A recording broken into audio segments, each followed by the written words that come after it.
I am deeply troubled at the prospect of a policy which seeks to criminalise children, pregnant women, families, and remove them to Rwanda. I didn't vote for the last Nationality and Borders Bill. That hasn't achieved its aim. We have Caroline Nokes, the Conservative MP for Romsey and Southampton North and chair of the Women and Equality Select Committee. Caroline, welcome back to the show. Sorry, Aisha, I was on mute. Hi, how are you doing? Classic. I feel it's not a proper Zoom until someone's been on mute. I love it. I love it. I love it. Welcome, welcome. Well, let's get cracking. There's sort of one story still dominating the news cycle today, and that, of course, is Gary Lineker, which, of course, these days is shorthand for talking about politics. Now, Match of the Day went ahead without the presenter or any pundits or the usual commentary after this mass walkout in solidarity with the ex-England footballer. Now, these tweets have led to a real political storm, which have really picked up pace over time. It's one of these rows which has had absolute cut through. Everybody is talking about it, whether you agree with Gary Lineker, whether you don't agree with Gary Lineker. It really has been quite a big row. This morning on the BBC, the Chancellor, Jeremy Hunt, defended Tory MP's criticism of Gary Lineker. Well, we are a robust democracy, and if someone says something you disagree with, then MPs do what they can't do in Russia or China. They speak up and they say, I disagree with what that person said. But what matters behind this is something much more important, which is the way one of our most important national institutions works. And I think that's what we need to protect.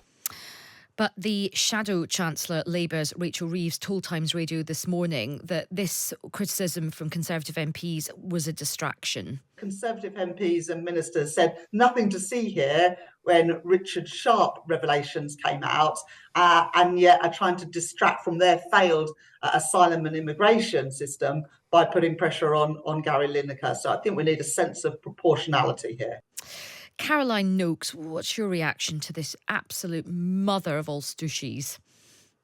Well, we're into day 5, aren't we? And it's absolutely inconceivable that we should be discussing Gary Lineker and not the policy. And that's my big concern, is that it's distracted from any sort of coherent discussion about how we can stop small boats, how we can have an effective and fair immigration system. And, you know, for the record, I don't watch Match of the Day. I don't care who presents it, unless, of course, Southampton have won. So I haven't troubled it very much over the last season. I think had they played yesterday and held Man U to a 0-0 draw, then I might have had reason to watch it last night, but I didn't. But I do think we have to recognise that the BBC needs to be impartial. It needs to be fair. It needs to set out to all of its presenters equally who can say what and when on their personal Twitter accounts. And I'm simply not convinced that we've had anything coherent from the BBC. And as for Tim Davie saying, I think it was this morning, that he wasn't going to answer hypothetical questions, well, I think he needs to be able to answer the questions that are quite rightly being posed at him at the moment. And I mean, I do want to come on to some of the discussion about the policy, because you are right, that is important and that is actually at the heart of this. But should people be taken off air for criticising the ruling party? No, I don't think they should. I think Gary Lineker said what he said on his personal Twitter account. I think it's absolutely regrettable, and I don't know if your listeners will have seen the article from Karen Pollock of the Holocaust Educational Trust, who made the point on Friday that comparisons with Nazi Germany are almost invariably extremely unfortunate and that we should all try to avoid doing that. But I think this has been blown out of all proportion, and the BBC should, you know, have Gary Lineker back doing what he does best, I gather. I'm no expert on commenting on football. And try and move on from this. I mean, 5 days of discussion about whether Gary Lineker is being treated the same as Chris Packham and Alan Sugar. To be quite frank, I would much rather we were having proper scrutiny of the immigration policy than banging on about this. Now, let's sort of move away from Gary Lineker. I mean, lots of tweets are coming in. I will try and read a few more out throughout this hour, fear not. But let's actually concentrate on the policy. On Tuesday, Rishi Sunak announced this new illegal migration bill, which would mean that anyone who enters the UK illegally would be expelled within 28 days and barred from returning again. He also travelled to France on Friday for the first Anglo-French summit in 5 years.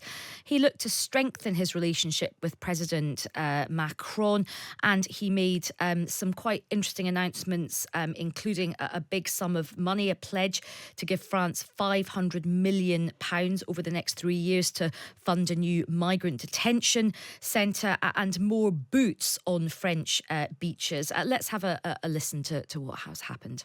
I feel very fortunate to be serving alongside you and incredibly excited about the future that we can build together. Merci, mon ami. Sunak called the summit an entente renewed, although critics have said that the measures announced are a temporary fix. Caroline, you're a former immigration minister. You know this subject very well. You and I have spoken about this on my show many times. What's your reaction to these proposals? Well, look, I want us to be in a position where we're able to work with the French competently. The solution to small boats is not on this side of the channel, but on that. And I was always very clear on that when I was the minister, is that you can't stop the boats once they're on the water. You have to have measures in place that have cooperation with the French. I entirely support investment in even more personnel on the ground in France. I think we saw at the start of the year for the first time Border Force personnel working in France on the ground, and more technology involved in surveillance to stop boats from launching off French beaches. I can see that £500 million on a detention facility is going to cause some eyebrows to be raised, but it's absolutely the case that we are only going to help combat the small boats. And make no mistake, these are dangerous, illegal crossings that are facilitated by ruthless people smugglers, by working hand in hand with the French. And so there's two aspects to it. There's the announcement with the French, and I spoke with Danny Shaw yesterday, who's a real kind of, veteran watcher of these things, and he said there was a lot to be welcomed there.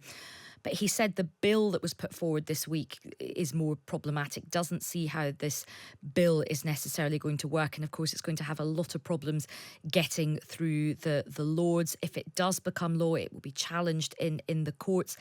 And all of this is going on. And actually, this bill in itself, particularly its tortured passage through Parliament and the courts, may not even stop these boats. I mean, what's your thinking on the bill?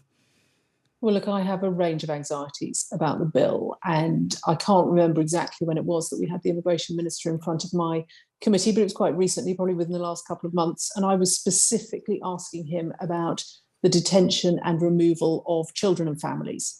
And that would be my concern in the first instance about this bill, is that it's removing protections for pregnant women, removing protections for families. Now, look, we don't forcefully remove families from this country. And I am deeply troubled at the prospect of a policy which seeks to criminalise children, pregnant women, families, and remove them to Rwanda.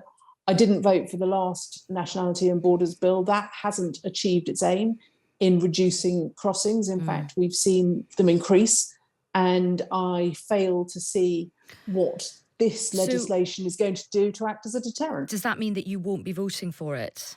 No, I've made that clear to my whip. I can't vote for this. I didn't vote for the last one. I won't be voting for this one.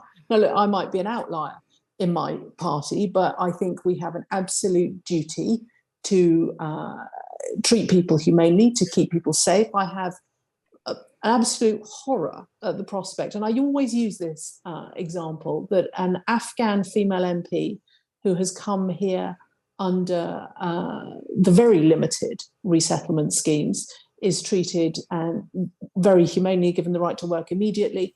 And yet, if an Afghan female MP were to pitch up on the beaches of Dover, we'd send her to Rwanda. Okay. And I just think that that's wrong. Well, listen, thanks very much for that very candid answer. Someone called Gaz has just mentioned, messaged in saying, seem pleased when you ask Caroline that question. So I think you've very much answered that question very clearly.